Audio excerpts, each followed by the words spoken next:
estamos por aquí en Directo al Punto con Adaitza. Estamos ya con nuestros panelistas en el panel específico de Directo a la Economía, donde los viernes analizamos los temas importantes a nivel local y a nivel nacional. Juan Villeta Trigo, hola. Buenas tardes, buenas noches, saludos allí. Espero que esta pequeñas situaciones no te aminoren tu espíritu. Siempre dar un servicio de calidad, como siempre te conocemos y sabemos que tú puedes. Así que vamos allá. Hoy, como te digo, el programa es especialísimo. ¿Por qué? Porque esta Así semana es. Y está José Toral por aquí, doctor, bienvenido. Bienvenidos, buenas tardes a Dayitza, buenas tardes, doctor Juan Villeta, y buenas tardes al público que nos esté escuchando o viendo, no sé. Yo sé que los temas son importantes. Yo en esta oscuridad que estoy los voy a dejar a ustedes aquí tranquilitos para que sigamos conversando. Ya mismo me convierto en fantasmita. no, Bueno, no. Tú Así que quieres vamos con celebrar ustedes. Halloween antes de tiempo, lo que ¿Cuál es el pasa. primer tema? Vamos a los titulares, José Mira, Toral. ¿Cuáles titulares, son los tuyos para el hoy? primer tema es la Reserva Federal bajó la tasa de interés. Ese tema es un sine qua non. Tenemos que ir despacio explicando cómo surge, qué puede ser, qué no puede ser. Y hoy salió que el empleo y desempleo a nivel de Estados Unidos en 49, en Pues los 45 dejo por ahí. estados. Vamos a seguirlos escuchando. cómo no. Ok, pues como les decía, la Reserva Federal anunció esta semana, se venía poniendo presión, ¿verdad?, de los asuntos políticos, como tú bien sabes, José, de que bajaran las tasas. Yo siempre le dije a mi hermano, septiembre tiene 30 días, así que no fuercen la cosa. Yo creo que para la segunda mitad, porque ya saldrán los datos de agosto de muchas de las agencias principales, el Departamento de Trabajo y el empleo y desempleo. Es decir, que ya ahora ellos tienen y ya han tenido, porque ellos reciben información primero que se hace pública, información del estado de la situación. ¿Qué ha dicho el ejecutivo número uno, el presidente de la Reserva Federal, Mr. Powell? Ha dicho que ellos están yendo con cautela. Yo creo que eso es una señal de madurez financiera y económica, no brincarse a situaciones rápidas, volátiles, pero a la misma vez es preocupante porque te está diciendo, y los datos públicos, ¿verdad? Como hoy salió el negociado de estadística del trabajo, que estaba leyendo, que el desempleo subió, la tasa de desempleo subió en 3 estados, bajó en 2 y está estable en 45 o 46 si incluimos el Distrito de Colombia. Quiere decir que la economía americana está quieta, no se mueve. Sí subió en el desempleo en 3 estados, pero bajó en 2. O sea que en general no hay actividad económica mayor. Y esto es preocupante. ¿Por qué? Porque nos está diciendo que si la economía no crea más empleo y por ende al crear empleo las empresas, que son las quienes los crean, ¿verdad? Las organizaciones, no hay ese consumo adicional de personas que están siendo empleadas. Al no ser empleadas, no se da ese consumo adicional. Y entonces, ese consumo adicional no se produce, no se transfiere, no se convierte en efecto directo, indirecto, inducido para que crezca la economía más. Es decir, que si miramos de cerca entonces esa información, ¿qué tenemos que concluir? Que a tono con el empleo y desempleo, tenemos que ver qué pasa con la inflación. Y la Reserva Federal ahí ha sido muy cautelosa porque sabe que la inflación está sobre 3%, que no es un indicador favorable. Por lo tanto, te está diciendo que cuando ellos bajan 0.25, que creo que fue lo que bajaron, y que van a bajar más dependiendo cómo surjan las cosas. Y entonces aquí, una de las cosas que tenemos que tener cuidado, que en estas proyecciones de bajar la tasa de interés, la pregunta es, ¿qué se busca lograr? ¿Qué se busca lograr con esa baja? Y ahí tenemos que entender que bajar la tasa de interés no dice que mañana un banco te va a dar más préstamos, va a ofrecer más préstamos, y no dice que mañana ese consumidor que no le estoy dando más ingresos o más empleo va a ir a coger una hipoteca, un préstamo. Te dice también que la banca está cautelosa mirando porque ellos no van a dar préstamos a personas que el trabajo o lo pueden perder, en cuyo caso sería malo, pero aquellos que no tienen trabajo no lo voy a considerar. Así que ahí trae entonces el efecto de inflación. ¿Qué pasa con la inflación? Como sabemos, la inflación es un aumento sostenido en los precios. Sostenido quiere decir, no es que José fue a comprar gasolina y la gasolina subió, o no es que fue a comprar gasolina y la gasolina bajó, porque en el mercado, que es lo que estamos estudiando, que es economía, los precios suben y bajan, es natural. Pues para eso se llama el mercado, por eso hay oferta y demanda, y por eso la gente usa información. Compro más hoy, compro menos mañana, compro menos hoy, porque mañana voy a comprar más. Ese tipo de decisiones con información son las que llevan al consumidor a decir lo que piensa. Y lo hemos visto en diferentes momentos anteriores, y José estuvo con nosotros la semana pasada y le damos las gracias que está con nosotros hoy, porque Alameda pues sigue enfermo con COVID y no puede estar. Así que esperemos que José Alameda se reponga pronto. Pero volviendo a la inflación, vemos que esa inflación está bajando en ciertos lugares y en ciertas industrias y en ciertos precios. O sea que hay mucha cautela, hay mucha incertidumbre. Sí vimos que la semana cerró con un aumento en la bolsa de valores. Claro, si eso es lo que el mercado estaba anticipando, que iba a haber una reducción y que los valores van a subir. Pero no es esa euforia de hoy viernes, de la semana. La pregunta es, la semana que viene, los prestamistas van a estar allí, los bancos van a estar allí. Y ahí yo quisiera que José, tú cojas el batón y nos explique qué realmente es esa reducción en la tasa de interés. Gracias, Juan. Muy buena la explicación tuya. Mira, tenemos que empezar por analizar para qué se rebaja la tasa de interés. Eso, eso es transparente, porque lo que busca el sistema de la Reserva Federal, cambiando esa tasa de interés interbancaria, que es una tasa de interés a corto plazo. Es importante que la gente sepa esto, porque esto no está relacionado con las hipotecas ni nada de eso. Lo que persigue la Reserva Federal es aumentar el dinero en circulación. Eso en términos de economía se dice aumentar la oferta monetaria.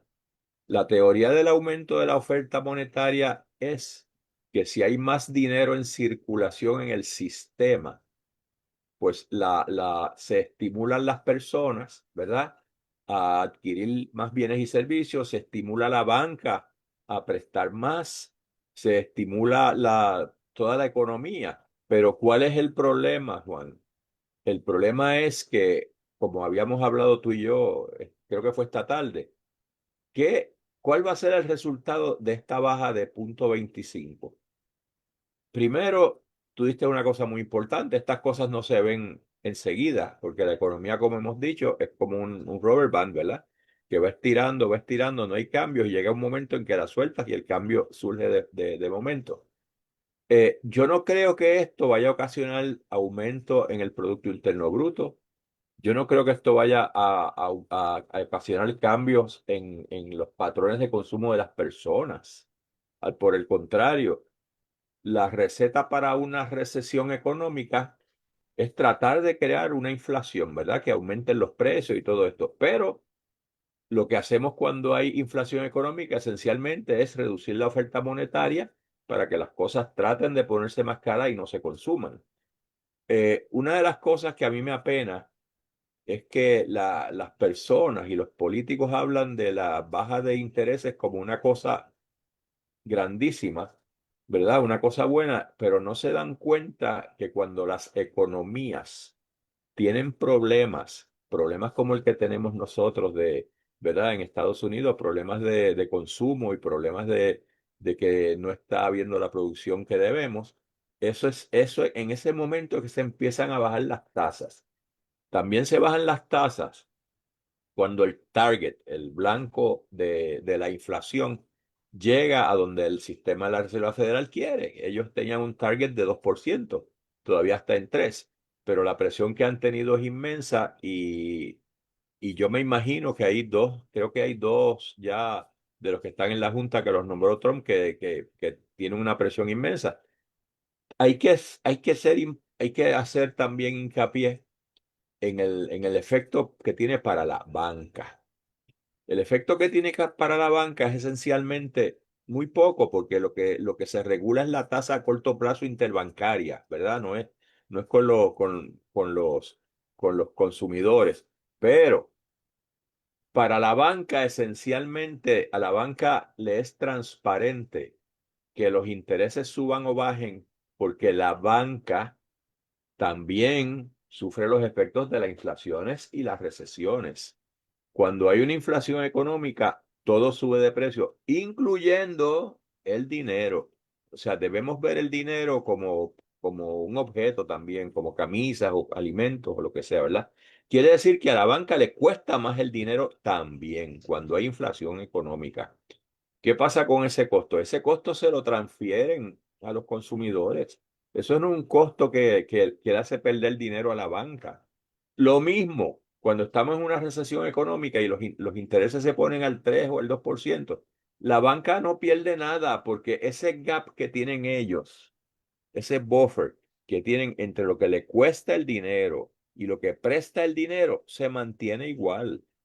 Ellos no, el dinero le cuesta menos, pues ellos bajan, pero ese buffer se queda igual. Lo mejor para el sistema o cualquier sistema bancario es que la economía esté en equilibrio, que la economía esté bien, que la economía no tenga inflación ni tenga recesión, que los intereses sean justos. ¿Qué va a pasar con los intereses? Mira, yo tengo la teoría que esos intereses mañana los pueden poner en 1% o en 0,5% y que la economía no se va a recuperar. Porque mientras tú tengas esa inflación, mientras tengas tantos puestos de trabajo disponibles, no va a haber aumento en el consumo. Y acuérdate que yo he leído, ¿verdad? Algunos tratadistas, hay algunas teorías grandes en esto, pero la más que yo he visto que se acerca es que el Producto Interno Bruto de Estados Unidos depende 70% del consumo. La última gran recesión que hubo, que se decía que era Consumer Driven Recession.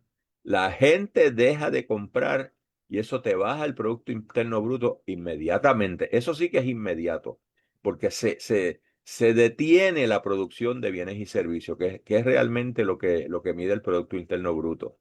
Y sabemos que si se baja el Producto Interno Bruto por 2 trimestres consecutivos, por definición tenemos una recesión. eh, Hay que estimular el empleo. O sea, la política monetaria es buena, pero también ha habido una serie, en los últimos 10 años, yo he leído algunos tratadistas que dicen que no es efectiva, que no es tan efectiva como se pensaba, ¿verdad? Que más bien la política fiscal puede ayudar más al desarrollo del Producto Interno Bruto que la política monetaria. Desde luego, la ventaja de la política monetaria es que es inmediata. O sea, se reúne el FED, decide lo que va a hacer y lo hace ese día. La política fiscal tiene que pasar por legislación, tiene que aprobarse, tienen ellos que darse cuenta, tiene que estudiarse, tiene que aprobarse una legislación, tiene que firmarla el presidente y tiene entonces que implantarse. Y esas cosas toman más tiempo. A menos que aquí se logre estimular el empleo y se logre estimular el consumo, yo no veo que estos intereses vayan a hacer gran cosa. Y lo podemos ver el mes que viene. O sea, esta conversación la podemos tener el mes que viene y nos vamos a dar Ahora, cuenta que la semana que viene tenemos una semana completa a ver qué reacción hubo. Yo anticipo, y tú también lo entiendes, José, fíjate lo que está pasando. En circunstancias normales, entre comillas, lo que es normal, una reducción en la tasa de interés pues quiere decir que yo ahora, si quiero coger un préstamo, debo pagar menos. Debería pagar menos, ¿verdad? Eso debería, No, hay que ver. recuerda que es a corto plazo, ¿ok? Por eso, a corto plazo, un préstamo comercial, mejorar el inventario. Entonces, aquí entra el entendimiento de la economía y de las empresas. Por eso yo, en mis clases, yo digo a los muchachos, ustedes tienen que entender la economía para entender la empresa, pero tienen que entender la empresa para entender la economía. Un empresario que ve que las tasas de interés están bajando puede hacer lo que tú bien dices. Bueno, voy con cautela, a ver, me conviene, qué posibilidades tengo. Entonces tengo que ver, ¿para qué yo voy a coger más préstamos? Para producir más que quiero vender. ¿Y a Eso quién se no lo va a lo vender? sé. Eso no lo sé. Así que para coger un préstamo, para tener más inventario, y ahora vamos al caso de Puerto Rico. Aquí, tanto que han gritado y han pataleado que si el inventario, que si el impuesto al inventario, el día de hoy, hasta donde yo sé, no han hecho nada. Entonces, yo que quiero traer más licor a Puerto Rico, no lo traigo. ¿Por qué? Porque tengo que pagar inventario. Así que yo no financio esa línea de crédito con mis nuevas tasas de interés y me aguanto. ¿Ves? Doy ese ejemplo, pero por otro lado también está el empresario, ¿verdad? Como sabemos en teoría de la demanda del dinero, que se arriesga por la eventualidad. Y si de momento viene que hay una situación que un barco de la China que traía cartón no llega y yo tengo un suplidor que me trae cartón de Brasil, yo lo llamo, mira, envíame el cartón y activo una línea de crédito. Pues saco ventaja porque suplo una necesidad, la puedo pagar con estas tasas y me beneficio. Pero fíjate que son riesgos y oportunidades que se dan o no se dan, porque no todo el mundo las conoce, no todo el mundo las entiende. Por ejemplo, mira, esto que ha pasado en Puerto Rico, de los 30 días famosos de actividad, y no voy a entrar en pormenores, pero te dice que hay una actividad que se dio 30 días, ahora es 31, ahora vamos a hacer otras cosas. O sea, el fenómeno sigue, pero la actividad de consumo que vimos en Puerto Rico, de que la gente iba y gastó y compró su boleto, que la gente fue y comió, gastó gasolina, salió, volvió, eso ya pasó. Entonces, tenemos que entender la economía, entender la empresa. La empresa ya logró la venta y dio el servicio y cobró o va a cobrar. ¡Pum! Terminó la actividad. ¿Qué viene ahora? Pues mira, la otra actividad grande es el día para las empresas, hablando de las empresas, el Día de los Brujos, pero eso es el mes que viene. Este mes no hay otras actividades así grandes, torneos, ya pasó el US Open, ya siguen viendo los juegos de soccer que ya están programados, etcétera. El boxeo permite actividades, pero entonces, ¿qué pasa? Ahí hay un bajón. Entonces, si la tasa de interés baja, cuando está el bajón en la economía, como tú bien apuntaste, la semana que viene, el mes que viene, vemos que no hay nada. Ahora, a mí lo que me preocupa también es que hay una situación, por eso dije normal, y es que desde los últimos tiempos se viene hablando de stagflation. Stagflation, tú sabes que es una combinación Muy de... peligrosa. Oh, sí, y las experiencias pasadas han sido desastrosas. Stagflation quiere decir que la economía no crece y a la misma vez hay incremento de la inflación. O sea, que es lo peor de todos los males. Tú no quieres eso en una economía, porque quiere decir que tú, gerente de política monetaria, el FED, tu gerente de política fiscal, el Tesoro, Hacienda, la administración de turno, no pueden controlar esta situación de que tengo desempleo y los precios no bajan. Porque ¿cuál es lo que nos diría la teoría? Ah, pues José, si tengo desempleo, pues tú no estás consumiendo, va a haber menos producción, van a bajar los precios, entonces eso va a llevar que yo empresa emplee más personas, un sueldo más barato y salga de la crisis y vuelve y cae. Pero eso no se da, que porque sabemos que los precios no son tan flexibles a la baja, ya hay una aceptación, lo que llamamos vulgarmente los salarios mínimos. La gente no va a aceptar menos de 15 o 20 pesos la hora porque ya está establecido. Entonces, ¿qué tú logras? Ah, pues creo menos empleo, porque no puedo pagar más. Entonces, las circunstancias, sabemos que hay incertidumbre. ¿Por qué? Porque pasamos por María, pasamos por el COVID, pasamos por la guerra que están latiéndose allá y se siguen presentando. Estamos viendo economía global que a veces, pues, por tener las gringolas que a veces tienen los economistas y los políticos y Estados Unidos y la prensa en Puerto Rico, no miran que se están dando unos fenómenos globales de impacto. Mira, uno, a mí me preocupa y lo he vivido y lo sigo y tú lo conoces. La transportación marítima ante las situaciones de guerra y de bombardeo están buscando nuevas rutas. ¿Qué quiere decir? Que el combustible que gastaba ahora gasto distinto. ¿Qué quiere decir? Que entrego ahora unos días más tardes o doy un viaje en vez de dos. Y eso lo estamos viendo de Asia para Occidente. Y entonces, ¿qué estamos diciendo? No, yo quiero traer de vuelta manufactura a Estados Unidos, ok, pero ¿cómo la voy a traer si estoy diciendo que tengo unos arbitrios que voy a poner? ¿Sabes?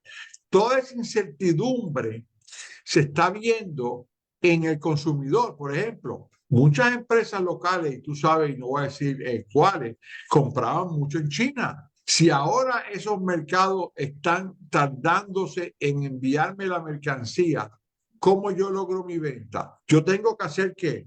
Buscar un suplidor alterno, pero eso no se logra rápido.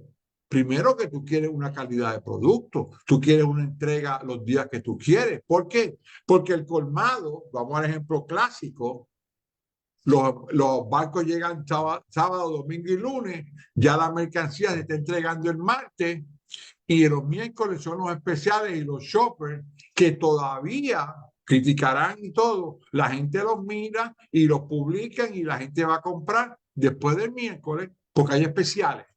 Si yo voy el martes, juez China está a 6 pesos y si voy el jueves está a 2 por 7.50. Entonces, fíjate, ahí entra otro factor, esa incertidumbre, y lo estamos viendo, y eso es una conducta observada, esto no lo estoy inventando yo. Los estudios de MIDA, que es la empresa más grande que estudia la conducta del consumidor en Puerto Rico, como tú bien sabes y conocemos, nos están diciendo que el consumidor está yendo a comprar más veces al mes y comprando menos. O sea, dos situaciones que te están diciendo, ok, gasto más en gasolina, pero ¿por qué? Porque quiero economizar en la comida que está cara. ¿Por qué está cara? Porque la inflación. O sea, que tengo ahí el stagflation, por un lado la inflación, y como tengo la merma en el empleo, porque fíjate lo que nos están diciendo analistas, dicen los riesgos e incertidumbre, José. O sea, que hay unos riesgos inherentes. Ahora mismo hay un bloque de países, ahora vamos a hablar a lo global, después caemos en Estados Unidos y Puerto Rico, que están haciendo unas alianzas para venderse y comprarse mercancía y tener otra moneda. Y no es el Bitcoin, es otra moneda distinta. Está la India, está China, está Rusia. ¿Por qué Estados Unidos fue a Inglaterra la semana pasada? Para reforzar que Occidente y Europa tienen que ser un bloque de todavía comprar y actividad e inversión, porque esto no se da por pura casualidad de que me monte en un carruaje y me pasee. No, eso es el frente. Lo que está detrás es que las economías, los grupos G7 y los grupos grandes de industria están preocupados porque la economía no está creciendo. Y hay otro factor que entra indirectamente, pero está ahí. Si la población está bajando, tú sabes que se va a comprar menos, tú sabes que se va a producir menos. Entonces, si quiero mantener mis ventas en dólares, ¿qué yo voy a hacer? José, me tienes que pagar más porque voy a subir los precios. Así que abona a que la stagflation continúe ahí y no te deje buscar salida. Entonces, venimos con ese nombre y lo vienen diciendo, usted diría, año y medio, diferentes economistas de Estados Unidos, stagflation no llega, la recesión no llega. Es como el cuento del lobo, que viene el lobo, que viene el lobo, y cuando llega el lobo ya no hay manera de salvarnos. Así que mi preocupación es que tenemos que entender y que nuestros oyentes y personas que nos nos siguen, que tenemos que ser cautelosos, tenemos que ser estudiosos de entender la conducta, porque mira, dice analistas de Estados Unidos, de los grandes bancos, la economía está bajando, pero no está stalling. Stalling es un término inglés que tú sabes que es que no está palideciendo, o sea, estoy moviéndome, pero lento, no lentísimo, no bien poco, pero ¿qué te está diciendo? Si tú estás lento y cada vez más lento, va a llegar el momento que te vas a parar. No vas a acelerar de momento, ¿verdad? Y máxima en economía madura, economía de servicios, donde gran parte de la población está en servicio, porque una economía agrícola pequeña, pues que está creciendo, pues tiene mucha actividad de producción, de carro, etcétera. Pero la economía de servicios, como son los países de Europa y Estados Unidos, gran parte, están, dice, en una trayectoria gradual de desinflación. Fíjate cómo las palabras están bien puestas, muy cautelosas, que si vamos a hablar en canción quitada, estamos chavados, esto no lo están adornando. La economía no está creciendo. Yo puedo aumentar mis ingresos si más gente consume. Y si más gente consume, más actividad. Si yo compro más madera, yo importo más madera. Si yo importo más madera, yo digo al productor de allá de madera en Brasil, túmbame más árboles y mándalo para Puerto Rico, o mándame inodoro, o mándame para acá, porque estoy vendiendo más casas. Sabemos que no se venden más casas. Sabemos que no se construyen. La preocupación de los contratistas, y tú lo sigues y yo lo sigo, ¿verdad, José? Mira, yo tengo un mercado que puedo atender, pero ese es un mercado pequeño, el caro. Pero hay un montón de familias que estamos viendo que no están comprando, y tú lo has dicho aquí en tu experiencia familiar, que no pueden lanzarse a una aventura que es que tirarse a un precipicio. Si no tengo los fondos para pagar una casa, pues tengo que vivir alquilado o tengo que vivir en un apartamento más pequeñito y tratar de ahorrar y generar fondos. Entonces, a lo que vamos.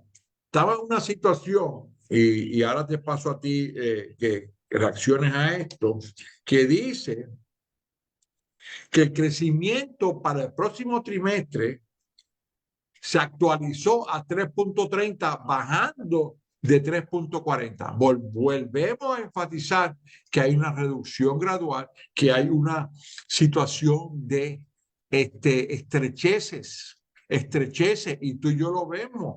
Yo digo siempre que cuando la economía está buena, los abogados y los economistas estamos bien. Cuando la economía está floja y bien floja, los abogados y economistas están mal. Tú puedes vender vino y vender a tus clientes, pero eso es lo que vende.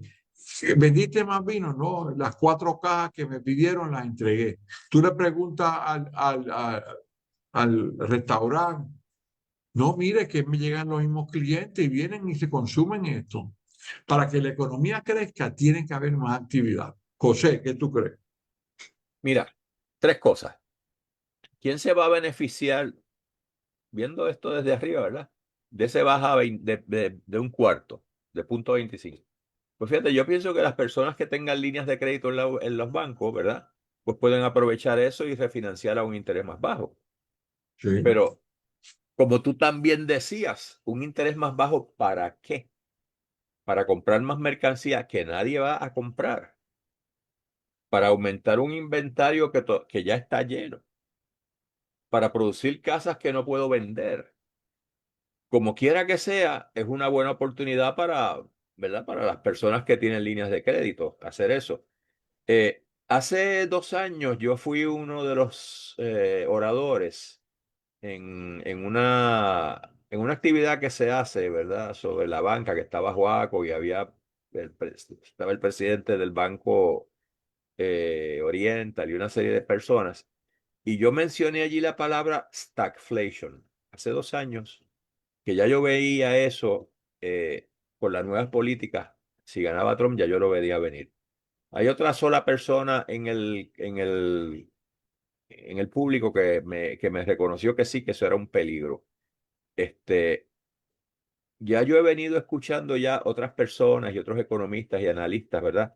Hablando de stagflation, porque el problema de stagflation es que no tiene cura. O sea, la cura que tú le pongas al stagflation, si lo que tú haces es aumentar el costo del dinero, reducir la oferta monetaria, pues vas a aumentar vas a bajar todavía mucho más el consumo, ¿verdad? Y si lo que haces es tratar de manejar la otra parte, ¿verdad? Lo que es inflación, que es subir los intereses, pues vas entonces a seguir afectando el otro lado. O sea, no hay una. Yo recuerdo cuando se empezó a hablar del stagflation, que yo creo que eso fue cuando Carter era presidente, que uno de los problemas que había era que no había nada escrito. No teníamos a dónde ir.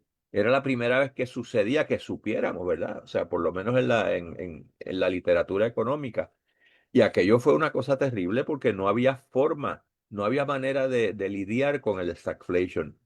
Yo veo eso venir. Ahora, otra cosa, ¿qué nosotros podemos hacer? ¿Qué tú puedes hacer? ¿Qué puedo hacer yo? ¿Qué puedo hacer mi esposa y mis hijos? Fuera, ¿verdad? De uno tratar de mantener una posición de efectivo lo mejor posible, porque el problema es que este no es un momento de coger un préstamo, este no es un momento de irte por ahí como un loco a consumir. Mira, tú vas al colmado y te traes dos bolsitas y es $100, $150. O Más, sea, tú o más. vienes y, bueno, pues digo, yo no voy al colmado, pero cuando me envían a comprar leche, huevo, pan y las cosas esas básicas que yo sé dónde están en el colmado, esas cuentas que antes eran unas cuentas de 15 y $20, ahora son de 80, 90 y $100.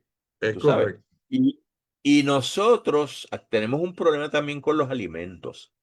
Y es que las personas que estamos asalariadas, pues sí, esos alimentos nos cuestan y cada día es más caro y nuestros ingresos son los mismos. Pero ¿qué pasa? Aquí hay una gran parte de la población que recibe el PAN, los cupones de alimentos. Ellos no miran los precios. Ellos, entonces no tienes una manera de tú aguantar esa demanda por bienes y servicios, restringiendo un poco la compra, porque a ellos no les cuesta. Si a ti no te cuesta lo que tú vas a comprar, no miras el precio. Y eso sigue añadiéndole a la inflación que hay de alimentos. Una cosa también que nosotros tenemos que ver es el precio de los combustibles. Ahora nos acaban de imponer otros centavos ahí en la factura de electricidad. Mira, yo le digo también a los estudiantes lo siguiente, el problema del petróleo, el problema de lo que nosotros gastamos en petróleo o en gas natural, ¿verdad? Lo que tú quieras, es que esos billones de dólares que nosotros pagamos, esos billones de dólares se sacan del flujo de la economía y eso no vuelve. Esos chavos eventualmente terminan en Liberia o terminan allá en el Oriente Medio y ese recurso no regresa. ¿Qué podemos hacer con eso? Nada, no tenemos control sobre eso. Están hablando, yo escuché esta tarde que estaban hablando de las plantas nucleares, que yo favorezco el nuevo estilo de planta nuclear que hay, no lo que había antes. Y entonces nos están diciendo que la producción de energía en planta nuclear es 2 centavos el kilovatio, 2 centavos, ¿ok? Pero es que ¿sabes? Debe la gente entender que no es que tú pones una planta mañana y que te va a costar 2 centavos el kilovatio. Esas plantas cuestan billones de dólares y hay que financiarlas. De Correcto. aquí a que tú estés pagando 2 centavos el kilovatio, van a pasar 10 o 12 años, porque tú tienes que financiar eso. Eso no es gratis. O sea, eso no es que tú pongas una planta aquí mañana, además de que eso se tarda, necesitas permisología, necesitas diseño, necesitas un montón de cosas para tú poder comenzar. Y te digo, yo estoy a favor de la energía nuclear, porque la energía nuclear ha cambiado muchísimo. Esto no es como Three Mile Island y como lo que pasó en Japón. Ahora los reactores nucleares son del tamaño de un vagón, tú sabes, y son mucho más seguros y tienen una serie de seguridades que no tenían antes. Además de eso, el combustible dura 30 años. O sea, tú compras combustible para una planta nuclear cada 30 años. Así que hay unas ventajas ahí, pero mientras nosotros tengamos que dedicar tanto dinero de nuestro presupuesto, de nuestros ingresos, al pago de la energía, y yo estaba viendo el otro día que aquí se está pagando casi el 20% de los ingresos de las personas en pagar energía, en pagar la luz. Mira, ¿dónde se ha visto eso? Si eso en cualquier sitio por ahí, menos en Hawái, estamos hablando de Párate ahí. Mira, 7 y 8%. 20% quiere decir que de cada $100, tú, Que tú vamos a ganas. asumir, vamos a asumir que ese es el número, ¿verdad? Que 20 va al combustible. Pero ¿qué beneficio te dio? Pues tengo iluminación, puedo calentar la comida, pero después que te la comiste y después que tienes iluminación, ¿qué beneficio tiene? Ninguno. Ninguno. Ninguno, y además sacaste todo ese dinero del flujo circular. Tú sabes, lo Y el mes sacaste que del viene se flujo. Pues, repite, porque no es decir, yo compro una mata, la siembro y va a crecer y me va a dar flores y va a crecer y va a verse bonita y va a crecer. Aquí es, pagué eso, lo usé y se fue.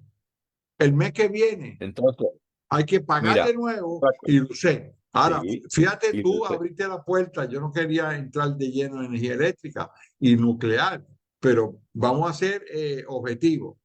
En Europa y en Estados Unidos ya hay plantas de energía nuclear. O sea, esto no es que es un fetiche que está empezando, ya hay diferentes iniciativas. Ahora, lo que sí deberíamos estar mirando no es tanta oposición a la energía nuclear, es cómo nosotros ahorramos usando petróleo y gas, porque los dos son, tú sabes, no renovables. Si yo hago un roto en la tierra y saco el petróleo, llega un día que se me acabó. Ahora, si yo siembro un plátano, yo sé que todos los años, por lo menos 2 veces, ¿verdad? Puedo tener plátano y sigo comiendo. Ahora, fíjate lo que me trae entonces al foro. Bueno, José, usted que es consumidor y no va al colmado y tu señora va, pero usted le pregunta qué compra ella, qué ella nota, qué observa. Entonces, ¿qué ella te va a decir? José, todo está carísimo. Los el vegetales, dinero no me da, el el dinero no dinero me no me da, da. me dice. Entonces, ¿qué ella te va a decir? José, dame más dinero, porque te comprarle a los nietos algo y a ti y a mí. Entonces, ahí entran las presiones. Y entonces ahí entra una situación que en Puerto Rico se está observando ya. Todo el problema que tenemos social, de la convivencia, de todo el problema de la familia, el desquebrajamiento, de que la demanda por dinero, que si el dinero no me da, que si la violencia doméstica, en parte surgen por eso mismo, porque la comunicación, entender, entonces requiere una educación, porque si está caro la carne, pero como albóndiga. Ah, que no me gusta albóndiga, pues como con beef. Si no me gusta con beef, pues como vegetales, como pasta. O sea, tiene que haber un entendimiento de alternativas, porque no podemos decir, pues yo no pago la escuela del nene que se dé de baja, yo no pago el plan médico para poder comerme el arroz, habichuela y bistec. Estoy hablando en ejemplos que parecerán tontos, pero tú sabes que no, son Mira, reales. mira, Juan, sea, tenemos que acordarnos de economía uno, de los bienes inferiores y los bienes superiores y todo ese tipo de cosas y complementarios y suplementarios. En Puerto Rico, el bien inferior, ¿verdad? Es aquel que aumenta la demanda por ese bien cuando bajan los ingresos de los consumidores. Quiere decir, tú tienes pocos ingresos, tú vas a consumir de esos bienes inferiores. ¿Y qué bienes inferiores son típicos en Puerto Rico? Yo te puedo decir las salchichas, el arroz, era el corn beef y ahora está carísimo. Era el bacalao y ahora eso es Un lujo. ¿sabes? De gente rica, el bacalao es carísimo ahora y a mí me encanta. Entonces, esos bienes primarios, esos bienes, como se dice, básicos de bajo precio, están escaseando ya. O sea, ya tú no puedes comprar corn beef, ya no puedes comprar este bacalao. ya te tienes que limitar, pues mira, quizá, como tú dices, a pasta, te tienes que limitar a salchichas para las proteínas, ¿verdad? Porque tú necesitas un cierto número de calorías. Y hasta ahí llega este problema de inflación, porque hay que acordarle a las personas que el porciento de inflación que tú tienes, en ese mismo porciento tu dinero pierde valor. Y tiene la gente que entender que si hay un 3% de inflación este año y hubo un 2% de inflación el año pasado, es como el interés compuesto. O sea, es un 3% de una inflación que ya tienes. Y eso va como el interés compuesto y compuesto y compuesto, lo que te quiere decir que no es que tú tienes 3% de inflación y en 2 años es 30. No, porque es inflación, intereses sobre intereses sobre intereses sobre intereses. Y cada vez que tú tienes una inflación, tu dinero pierde valor porque no puedes consumir lo mismo. No hay Mira, forma porque te párate cuesta ahí, más consumir lo que tienes. claro, párate ahí para usar el ejemplo. La última información publicada por el Departamento de Trabajo, yo la tengo aquí.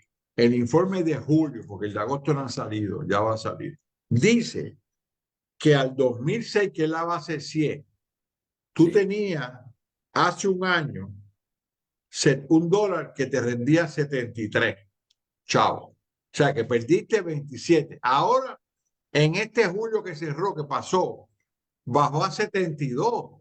No subió un chispito para ayudarte. Quiere decir que estamos viendo más bajas. O sea, del peso que tú comprabas, ahora compras 72 chavos. ¿Cuánto perdiste? 28 chavos. Tú hablabas ahorita del 20%. Es más del 20, es el 28. Porque de cada $100, si tú realmente estás comprando $72, tú perdiste $28. De poder Entonces, adquisitivo. correcto, entonces tu mujer te va a decir, José, yo quiero más dinero. Entonces tú dices, yo no tengo más, no hay más. Entonces, eso trae problemas sociales, problemas demográficos, trae problemas de convivencia, porque algunas personas no pueden sentarse. Por eso yo he dicho aquí y seguiré diciendo que Aristóteles tenía razón. La administración de la economía es administrar el hogar. Tenemos que sentarnos a la familia otra vez en el hogar, en la mesa. Bueno, mira, este mes tengo $1,000. Con eso, ¿cómo vamos a vivir? ¿En qué lo vamos a gastar? Tiene que haber comunicación de los hijos a los padres y de los padres a los hijos y explicarles y decírselo, y no es por edad. Mira, yo a mi nieta de 5 años le digo, y tú se lo has dicho a tus nietos, no se puede ir hoy porque no hay dinero. Y explicarle, no decir que no queremos gastarlo o tenemos miedo. Mira, es que tenemos un presupuesto, porque si tú quieres viajar o quieres ir a otra actividad la otra semana, eso es otro gasto, pues no podemos hacer los dos. Por ejemplo, una de las cosas en los niños que yo noto y me preocupa es que tú sabes, se le daba mucho material en las escuelas para dibujar, para pintar, Muchachos. crayolas, lápices, libretas, unos libritos para colorear. Todo eso se está eliminando. Tú le preguntas a los estudiantes universitarios, ¿ustedes han tenido una experiencia? ¿Y qué te dicen? Poca. Cuando hay que tú desarrollas el intelecto. Así que fíjate que algo que parecerá que es egoísta, no te puedo dar ese dinero, lo que está creando es situaciones de falta de desarrollo de la persona. Dice, por otro lado, tú dices, no, para eso va a haber dinero. No comemos. Pues tienes que explicárselo a los hijos, explicárselo al esposo, a la esposa. Mira, hay estas opciones. En ese contexto, entonces, que nosotros podemos empezar a salir. Pero volviendo a stagflation, que es, como tú dijiste, y es correcto, y en la teoría económica eso no se daba. Se dio y rompió todos los Todos los estigmas, esquemas. todos los esquemas, porque está diciendo que tú tienes una economía de crecimiento, o sea, que hay menos actividad económica y a la misma vez incrementen los precios. Cuando en el modelo teórico clásico eso no era aceptable, no Eso es era imposible. En visible. nuestro modelo teórico clásico, la recesión es la cura de la inflación y la inflación es la cura de la recesión. Si tienes los dos, tienes the perfect storm. Y sabemos los que vimos la película que The Perfect Storm no termina bien. Ah, La no, gente murió no, y seguro. se murieron allá y tenían una gran cosecha y querían volver de vuelta al puerto y no pudieron regresar. O sea, es decir, a veces, que es lo que yo a veces pienso, los gobernantes no nos están diciendo lo que deben decir. Mira, estamos pasando las malas, hay que hacer sacrificio. Hay que Mira, decirle a la gente, hay que hacer sacrificio. pero mira, Juan, nosotros también como pueblo tenemos un gran problema. Y esto pues uno lo ve, ¿verdad? Eh, Nosotros entendemos que nuestros recursos son ilimitados, que el petróleo no se va a acabar, que el dinero no se va a acabar, que la buena vida no se va a acabar. Y entonces yo siempre pienso, ¿verdad? En cuanto a esto de las necesidades, yo digo, mira, el problema es que los gobernantes en Puerto Rico, que los elegimos nosotros, o sea, no, esto no es culpa de los gobernantes, ¿verdad? Fueron electos por nosotros los pusimos ahí.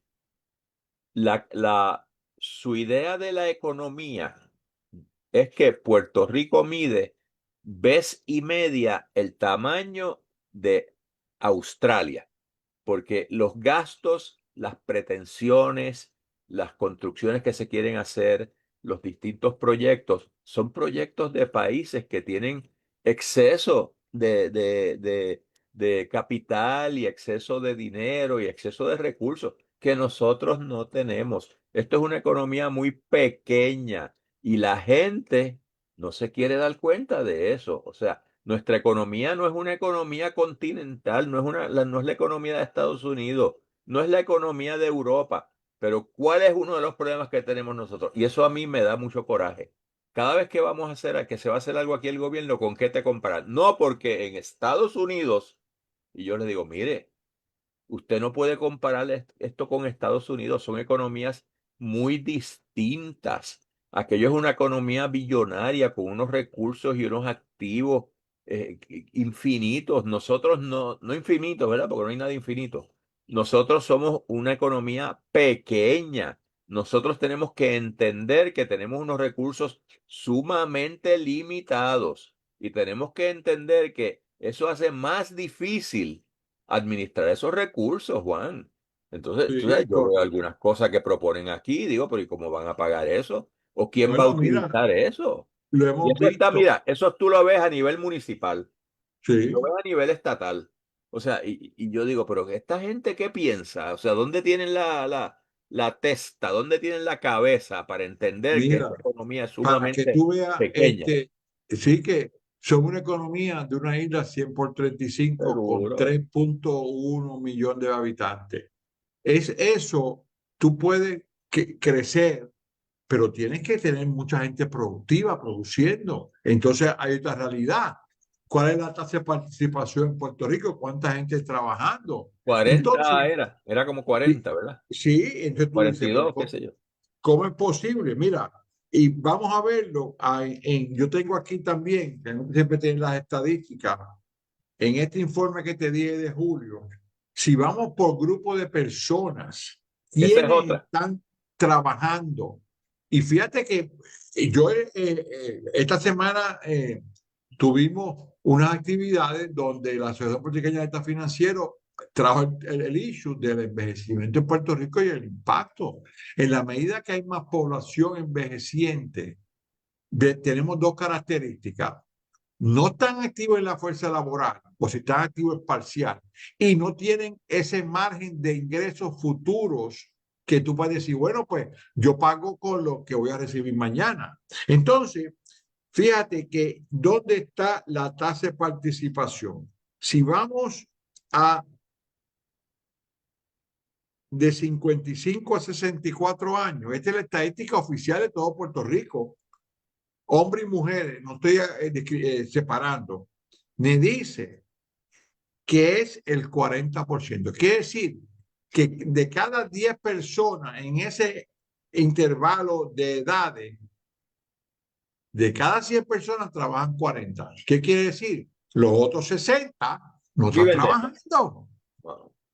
Y además de Entonces, que no trabajan, costamos. O sea, los viejos costamos. bueno, O sea, y ese es el issue. Entonces, no es solamente como yo planteé en la presentación. No es solamente que tiene un ingreso fijo, es que hay que darle cierta calidad de vida, que hagan cosas, pueden producir, ellos pueden ser tutores, mentores de gente joven, enseñarles a leer, capacidades, destreza. Entonces eso implica, pues me tiene que pagar algo. Entonces, ¿dónde está la situación? Y aquí viene la oportunidad, que es lo que yo creo que no estamos mirando.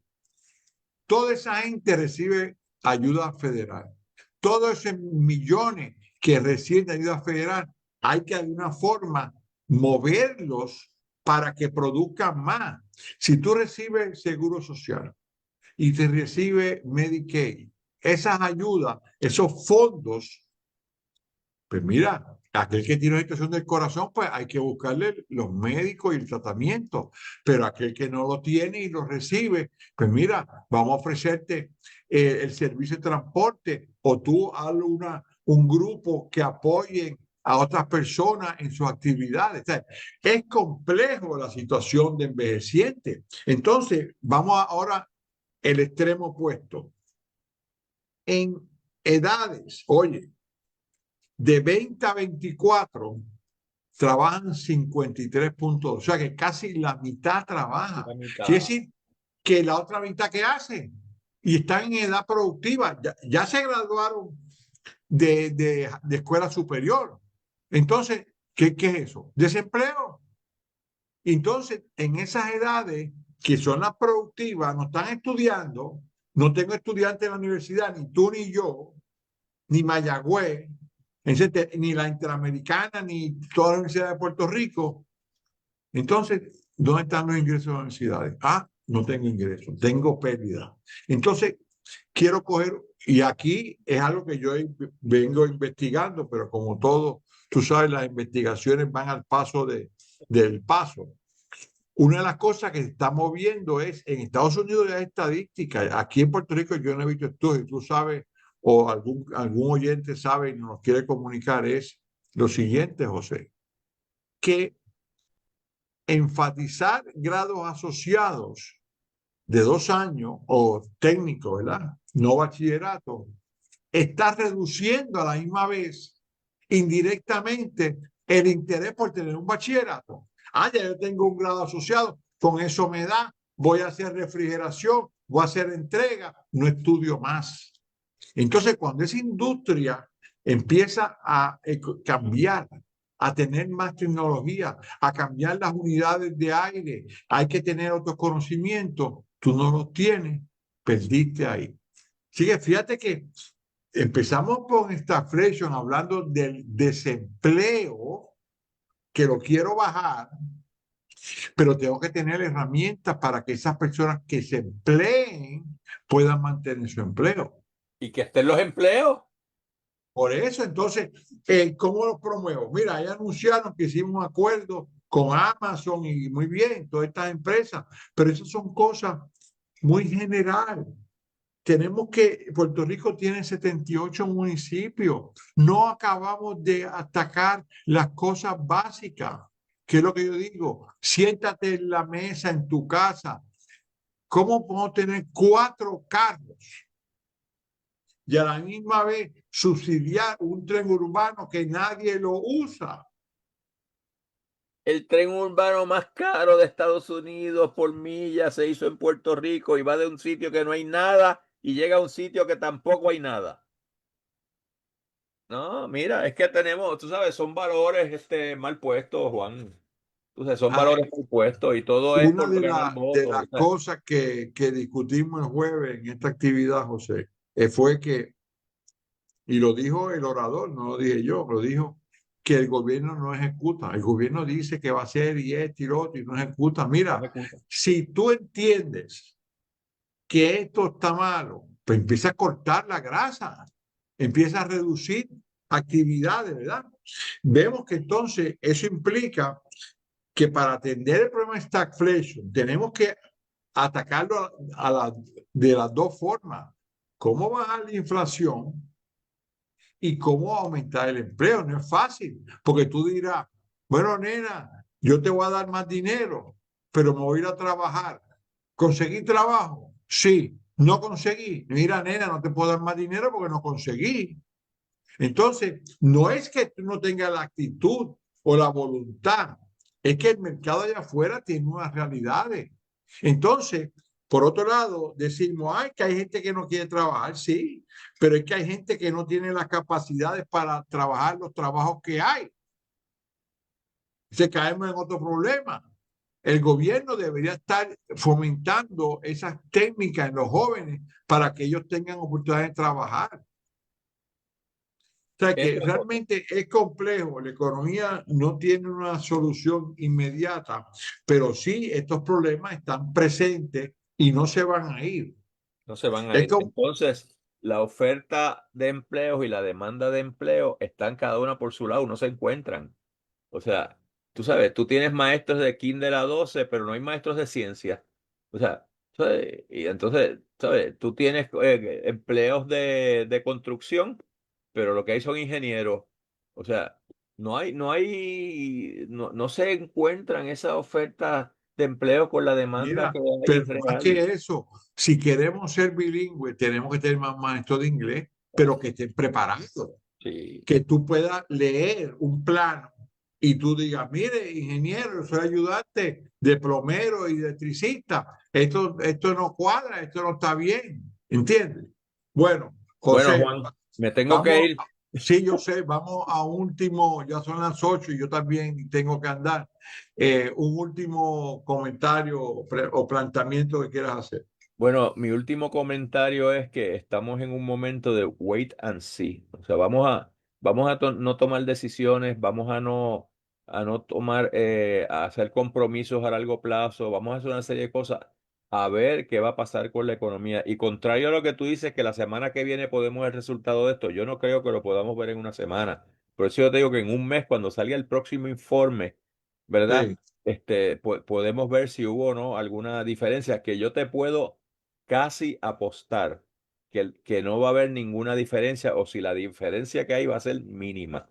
Apunta a eso, que yo puedo ver algunas cosas claramente, porque si no tienes demanda agregada, no vas a tener mayor producción. Eso es correcto. Por O sea, eso hay que ir al concepto de demanda y oferta. ¿Por qué la gente quiere cosas y por qué la gente no quiere cosas? a Mira, precios que puedan comprar. Y me tengo que ir, claro, Juan. sí, yo sé. Gracias, José, y siempre un honor contar contigo y sabes que eres bienvenido y cosas buenas. Igual a Hablamos. ti. Siempre a Buenas tus órdenes. noches. Saludos. Buenas Y a noches. todo el programa y a Dayisa, nos vemos el viernes que viene. Buenas noches. Buenas noches.